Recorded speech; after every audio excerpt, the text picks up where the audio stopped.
তো স্যার যখন আমরা মিসক্যারেজের কথা বলছি, এটা মানে এই প্রশ্নটা অনেকদের থাকে যে আমার আইভিএফ এ প্রেগনেন্সি আসলে কি ডেলিভারি হবেই, বা মিসক্যারেজ রিস্ক কি বেশি থাকবে, বা মিসক্যারেজ হলেও অনেক পেশেন্টরা জিজ্ঞেস করে, বা পেশেন্ট না জিজ্ঞেস করলেও যেটা হয় যে আশেপাশের লোকজন বলছে এই যে আইভিএফ করালি তাই জন্য বাচ্চাটা নষ্ট হয়ে গেল, মানে এই কথা পেশেন্টদের শুনলে ওদের মাথায় চলে আসে। এছাড়া how can we break this myth?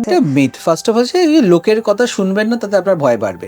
যে কোনো প্রেগনেন্সি, আইভিএফই হোক বা ন্যাচুরাল প্রেগনেন্সি হোক, there is 10 to 15% chance of miscarriage. তো আইভিএফ করছেন বলে আপনার মিসক্যারেজ বাড়ছে তা নয়, কিন্তু মুশকিলটা হচ্ছে যে বেশিরভাগ সময় লোকে যখন নর্মালি কনসিভ করে 20, 21, 25 বছর, 30 বছরের প্রেগনেন্ট হয়ে যাচ্ছে, কিন্তু আইভিএফ অনেক সময় দেখি 35, 36, 40 বছর বয়সে কেউ প্রেগনেন্ট হচ্ছে।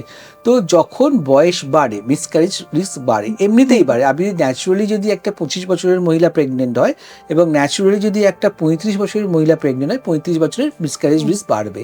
এবং আইভিএফ যেহেতু বয়স্ক মহিলাদের মধ্যে বেশি হচ্ছে, তাই জন্য একটা ইনহেরেন্ট রিস্ক ফ্যাক্টরস রয়েছে।